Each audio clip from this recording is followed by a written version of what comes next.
これ大問題ですよ。高市首相、靖国神社に向かって妖拝。武道館の敷地から北西へ。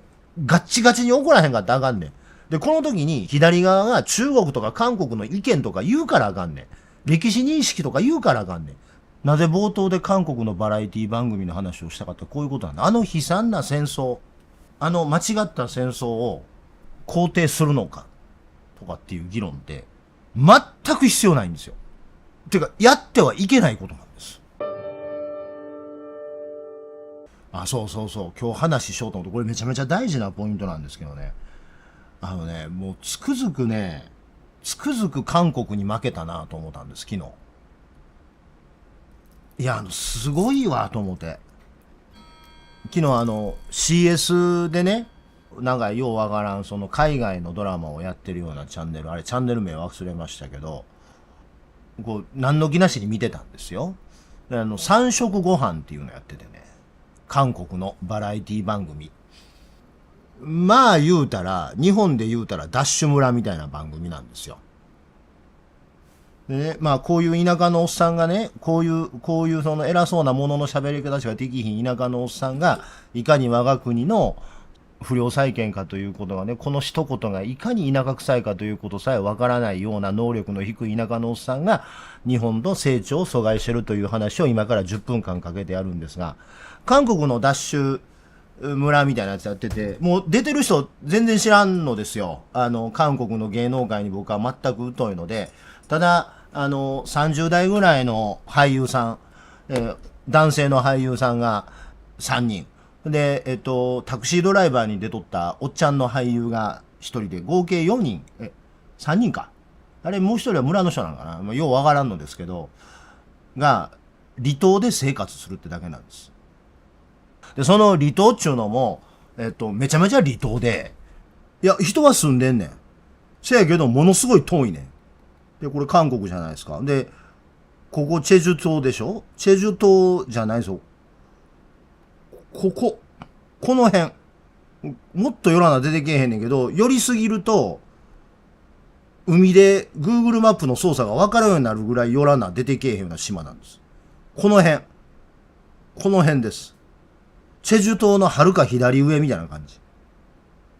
ほんで、モッポから、なんか船で6時間ぐらいかかるらしいのよ。で、そこでその俳優さん寄ったりが、こう、地元の人から物を買うたりとか、自分で魚釣ったりとかして、ご飯、料理してご飯食べて、寝て起きてご飯作って、食べて寝て起きるっていうだけなんです。ただそれだけなんです。それがね、自給自足とかサバイバルじゃないのよ。いや、こういうおっさんがいかに我が国の害悪なのかということがわかるのはこっから先です。あのね、日本やったらそこでサバイバルとか、それからもっとええの、サバイバルとか、極限の状態とかさ、努力とかさ、挫折とかさ、試練とかさ、それを乗り越える友情とかっていうのを書くやん。一切ないねん。なんもないねん。心理病。で、おっさん4人やから、もちろん恋愛要素ゼロでしょ。で、友情とかの話も全然出てこないの。で、4人に立ちはだかる試練と、その試練を乗り越える努力とか、そんなん一切ないね。ただ海行ってタコ釣れた、美味しそう、茹でて食べよう。で、こいつはこんな意外な側面があった、みたいなのもない。ただ単に据え置きのカメラで4人のおっさんが飯作って飯食うてるだけ。で、なんか必死に生きてるって感じもないのよ、別に。なんかギャグ言うたりもせえへんし、取ったどーみたいなのもないし、なんか節約レシピを説教臭く教えるとかっていうこともないし、ただ単に、ほんまに4人のおっさんが、普通に離島で、別に辛いこともなく、しんどいこともなく、しんどいのを言うたら、火起こすときに、うちわで仰がなあかんのがめんどくさいぐらいで、何のドラマのないの。で、なんかキャンプファイヤーに集まってみんなで深い話をするとか、そんなん一切ないね。なんか丁寧な暮らしをしてるわけでもなく、もう一切根性とか出てこない。ただおっさんがわちゃわちゃ生活してるだけ。それがさ、めっちゃおもろいし、ずっと安心して見られんのよ。恋愛がない、努力がない、友情がない、喧嘩もない。ただ、おっさんら4人がにまーっと笑ってるだけ。大きな声は一言も出てこない。よう考えたらなんでこんなとこに来て生活せなあかんのかがわからんぐらいの離島やねんけど、もう何にもないね。心理的な描写が何もないの。性的なものも恋愛も友情も努力も試練も敵も難関も汗も涙も何にもない。そこにあるのはただの生活だけ。淡々と食ってるだけ。そう、だからそのスタジオのガヤとかもないのよ。一回そのスタジオ、ワイプで誰かがスタジオで見てる顔の様子とかもない。一切ない。で、どうでしょうみたいになんかおもろいことをやろうとさえしない。そう、極めてどうでしょうに近いんだけど、どうでしょうはさ、おもろいことをしようとしてるし、そもそも過酷やんか。強いて言うとどうでしょうに一番近い。けど、どうでしょうってそもそもロケが過酷やん。もう、小林製薬の糸ようじってさ、もう、どうでしょうのせいでさ、もう無理やん。どうでしょうのノリなんだけど、どうでしょう的な面白さがないのよ。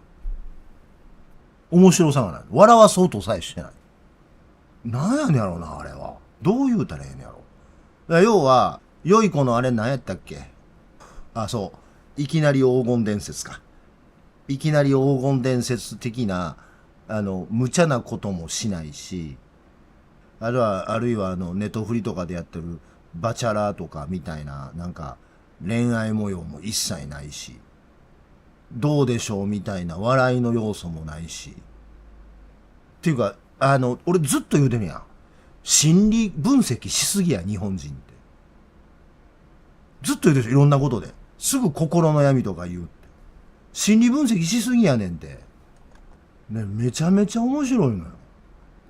ずっとこんな感じで続いてる。普通。あとそのダッシュ村みたいな困ったことができてきて頑張って失敗しました。うわぁどうしよう。もっぺんやり直しました。今度は成功しました。とかないねん。あかんかったら、あかんかったよな。全然何にも頑張ってない。何にもチャレンジしないし、努力もしない。お腹すいたな。なんか取ってこようか。包丁取ろうか。で、普通に近所のスーパーで買い物しとるし。何の物語に起伏もないね。で、田舎臭くないのよ。人の心に立ち入ろうとしないから。そしてみんなそんなに仲良くないから。仲良くないのがいいね。で、大きな声で笑うやつ、大きな声で喋るやつも大きな声で笑うやつも出てこないし、人を助けようとするやつも出てこなければ、人をけなそうとするやつも出てこないし、ずっとフラットなの。仕切るやつもおらへんし。だから、田舎臭さがゼロなんです。で、あれを見てて、この田舎臭さのなさ、田舎で生活しようとして、田舎で生活長期間やってんのに、田舎臭さが一切出てこない、様を見てて、うわ、多分これもう韓国に100年差つけられたなと思った。ドライさ、例えばさっきのこのおっさんとかね、無理でしょ、女。なんでいきなりこう上から目線で人に喋ろうとするのか分からへんやんか。多分自分で人生歩いてるからなんやろね。他人に興味を抱かない感じ。他者の内面に興味を抱かない感じ。自己愛がゼロ。マウントを取ろうとさえしない。他人に興味を持たない。でね、これね、壮大な前振りなんです。今日の15分動画に対する実を言うと。覚えておいてください。で、あとね、もう一ついいのは、みんなね、やる気ゼロなんです。出てくる人全員やる気ないね。人生において一番無駄なやる気というものを一切持ち込んでないの。もうやる気とか頑張るとか人生において最大の害悪ですよ。ほんまにやる気なんねんで。そのね、やる気がないんですよ、みんな。ものすごくいい。とてもいい。もうずーっと見てしもてたよ。やる気で仕事してた自分の何年間をね、ほんと返してほしいもん。返してほしいっていうか、自分でやったことから返してほしいもん。そうもないけど。もう、だからもう、韓国は先進国ですな、あらな。でね、これあれなんです。ヤフーでも取り上げてて、まあそんな大きな話じゃないんですが、こんなことでビビんのは日本だけやと思うんですけどね。韓国でこういう動きがあります、今。これね、ちょっと考えた方がええですよ。韓国で親日派財産没収本格化。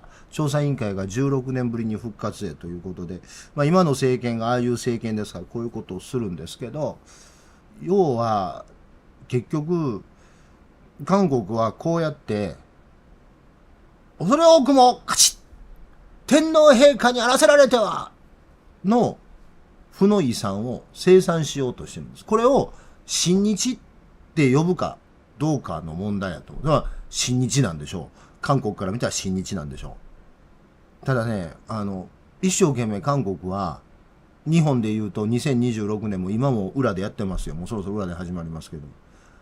高校野球的なノリね、を脱却しようとしてるんだと思います。で、それは社会の近代化とか人権環境の前進とかに僕は必要不可欠やと思います。公共の場所に気持ちの問題を持ち込まないっていうことですよ。でね、それね、まあちょっといろんなことを推論で飛ばすような話ですが、パク・チョンヒが殺されるでしょ。あれ宴会の最中に殺されるんですよ。側近たちを集めた宴会の最中にパク・チョンヒ殺されるんですが、その宴会でパク・チョンヒがね、出征兵士を送る歌を歌ってたっていう都市伝説があるんですよ。で、おそらくそれ本当なんです。おそらく本当なんです。ほぼ全ての証言がそれで一致してるので、なんでそれ都市伝説と言わざるを得ないかというと、そこの録音が残ってるわけではないからです。で、パク・チョンヒは軍歌が大好きやったらしいんですよね。で、ことあるごとに宴会になったら、側近たちと日本の軍歌を歌ってたらしいんですよ。で、それはパク・チョンヒだけではなくてね、例えばチョンドファンもそうですし、ノテウもそうですし、だからパク・チョンヒ、チョンドファン、ノテウの三代にわたる、いわゆる2月会やったっけ、名前忘れてもうたけど、南山の部長たちと言われる人たちね。あの人たちは帝国陸軍の教育を受けた人、受けてない人、関係なく、パクチョンヒ的なものをええという人は、社会の階層とかどうでもなくね、ああいうノリが好きなものを我々は日程38年の植民地の間に韓国に駐車してしもてるわけですよ。で、パク・チョンヒみたいにね、士官学校行ったからそうやとかっていうだけではなくて、例えばこの間の韓国の大規模デモの時もね、逆クーデターを起こした大統領を応援する側が持ってるのがね、日章旗と星条旗と太極旗と、で、ダビデの星の旗なんですよ。去年、一昨年の話です。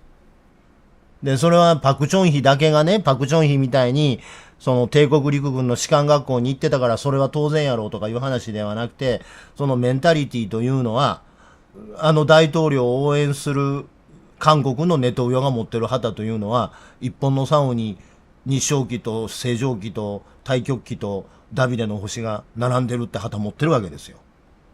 で、先進国というのは、それに対して、それは、それダメでしょと。それ右とか左とか関係なくないそこ。それダメでしょっていうのって。いや、だから、あれでしょ、アメリカと日本とイスラエル並んでるのは多分韓国の右から見ると、韓国の愛国者から見ると、俺たちは強い側チームだと思ってるんでしょ。自分たちは強い側、弱い人間ではないんだってことを表明したいんでしょ。で、韓国の右側の人は日本好きで、韓国の民族派ね、強い側というか、自分たちは弱い側の人間ではないということを言いたいんでしょ。だから殺すか殺されるかになったら殺す側の人間だっていうことを言いたいわけでしょ。で、それは韓国みたいに日程の植民地支配を受けたところであれば、それはすなわち日程の残滓に見えると思うし、その日程の残滓が社会の足を引っ張ってると思うと、そらそれやっていかんといかんすわな。そう、僕がずっと言ってるウィークネスフォビアってやつです。で、じゃあ我が国のその後進国ぶりっていうのは、そこをなんとかせんとダメなんでしょう。これこの間、今年の8月の15日の、あれなんですよ。これ未だに韓国の右側の人とか、これ途中で映るんですけど、日照期映ってますから。좋은날씨를주셨습니다승리의함성을외쳐주세요途中でダビデの星もあったでしょ。気抜いてると先進国っていうのはそこに自覚的にそういうのを社会から叩き出すという覚悟を持ち続けないとどういうことになるか言うたらこういうことになっちゃうんですよね。読売新聞なんですよ今日の。これ読売新聞工夫したなと思います。トランプがね海軍の空母計画にデザインから口挟んでるんです。フォード級は今後約40年間で最大10隻を建造する計画で、1艘あたり約 3.5 兆円かかるとしなされている。すでに運用中のジェラルド・フォードや建造中の空母もあり、船体の浮力や重量配分に影響する戦況を根本から見直せば、追加支出や後期の長期は避けられず、費用対効果への懸念は強い。トランプがデザインにまでやってる言うてるんです。で、その隣にこれ読売新聞がすごい工夫したなと思うのは、これ読売新聞のメッセージですよ。トランプ昨日トゥルースソーシャルに俺はキム・ジョンウンと仲良しっていう写真上げてるんです。いや、要はこれほら、強いのが好き。みたいなね。このノリですよ。このノリですよ。いちいちおっさん仕草に目くじらを立てるとかね。やる気を見せてるやつにやる気が人生で一番害悪なんだがやる気なんか見せんなよって言うとかね。いうことをね、いちいち言うていかんといかんのですよ。いちいち言うていかなんかいかんというのが、ここ30年日本の左側が好かれようとして忘れてることです。さっき言ったでしょ？韓国のバラエティ番組の素晴らしいところは誰一人他人に興味を示していなくて、山椒ご飯の淡々と生活していてて、誰一人人に好かれようとせず、ここ30年の左翼、特に日本共産党と民主党系の政党の最大の間違いは、愛されようとしたからです。自分の人生を見直してください。愛されようとしたやつが愛された試しがありますか？愛されることなんて必要ないですよ。今日はね、哲学的な話をずっとやってるつもりなんですけどね。愛されようとして愛された試しなんてないし、自分だけじゃなくて愛されようとして愛される努力をしてる人間が周り見てても愛された試しなんてないでしょ。で、かつその愛そのものが問題になるということ自体が概念として人生に必要ないでしょ。少なくとも公共の現場に置かれて。人間が3人以上存在する空間の中に愛という概念は必要ないです。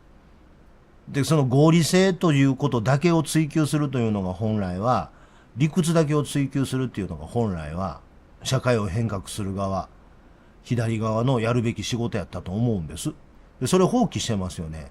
例えば30年前というか、もう40年前ですけど、昭和の終わり、大喪の礼と大嘗祭が政教分離かどうかで、真剣に左は議論したんですよ。嫌われるに決まってるやん。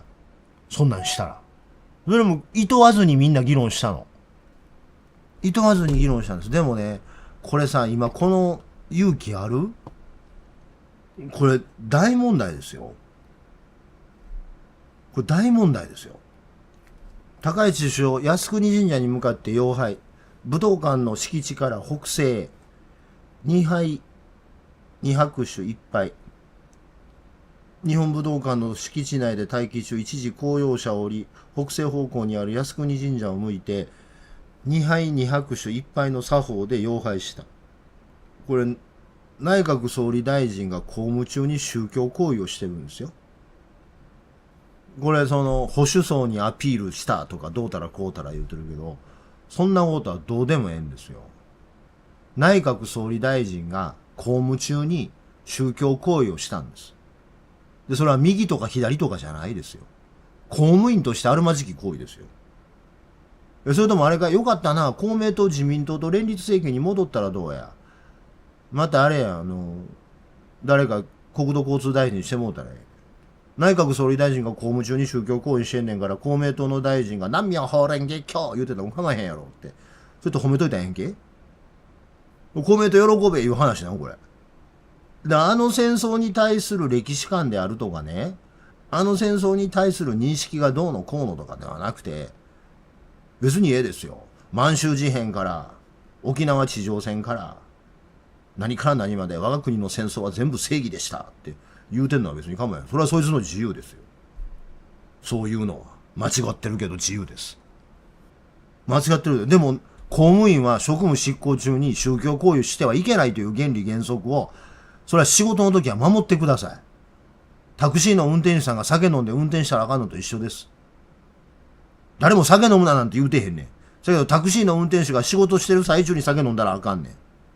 誰も宗教を信じるな言うてんちゃうねん。仕事してる最中に宗教すな言うてんねん。仕事する人間としてそれはあってはいけないことでしょ。内閣総理大臣やから公用車に乗ってるんでしょ。旦那と一緒にどっか飯食いに行くときに自分で運転した車のとこから降りてやったんちゃうんでしょ。税金使った公用車を止めてるとこから出ていったんでしょ。誰も酒飲んだらあかん言うてへんやん。だけどバスの運転手もタクシーの運転手もそれからハンドルにいる人はみんな酒飲んだらあかんねん。飲酒運転という罰則規定は酒を飲むことを禁止してませんよね。宗教は私の世界です。で、私の世界でその宗教を信じるのを禁じてるもんじゃないですよ。政教分離というのは。政治家になったら宗教を捨てろなんて一言も言うてないですよ。飲酒運転の罰則規定が酒を飲むなという禁酒法でないのと一緒です。酒の別飲むのは別に自由やけど、酒飲んで運転したらあかん。どの宗教を信じるのも自由やけども、公務中に宗教行為をしたらあかん。ただそれだけのことです。で、それをガッチガチに怒らへんかったらあかんねん。で、この時に左側が中国とか韓国の意見とか言うからあかんねん。歴史認識とか言うからあかんねん。関係ないねんって。公務員やねんから。内閣総理大臣は。これは歴史認識とか戦争に対する認識であるとか、右とか左とか関係ないですよ。端的に言うと家でやれいう話です。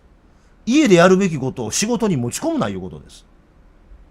中国が行けと言おうが行くな言おうが関係あらへんですよ。韓国が行け言おうが行くなって関係あらへんよ。他人関係ないねん。お前が仕事として仕事をどう遂行してんねんって話です。関係あらへん。中国も韓国も何言うてるか。なぜ冒頭で韓国のバラエティ番組の話をしたかってこういうことなんだ。あの悲惨な戦争、あの間違った戦争を肯定するのかとかっていう議論って全く必要ないんですよ。てかやってはいけないことなんです。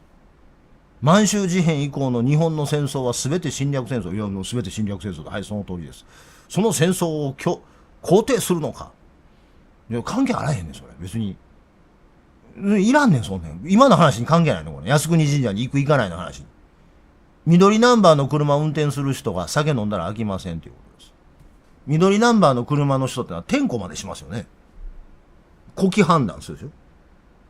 一部の会社では、呼気検査とイグニッションが連動しとんでしょ。呼気検査通さへんかったら、イグニッション回らへんねんて。それをパスしてたのが日本郵政やったんですけどね。だから問題なんですけど、日本郵政は。普通の中小の運送会社でも、アルコールチェックと血圧チェックは当たり前やのに、日本郵政やってへんねん。まあこれ余談ですけどね。いや、それが当たり前でしょ。でも、それぐらい当たり前の、それぐらい厳しい基準を置いてても、その基準の存在は、お酒を飲むなという話ではないじゃない。で、そこまで厳しい基準があるけど、その基準は酒を飲むなっていうことを求めてる？求めてないよね。その基準が求めてるのは、仕事するときは酒飲むなんです。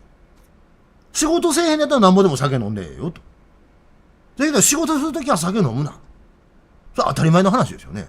という法令ですよね、それはね。その基準は、またお前体のためにあんまり酒飲むなやとさえ言うてないんですよ。飲むやったら飲めと。だけど仕事するときは飲むな。以上。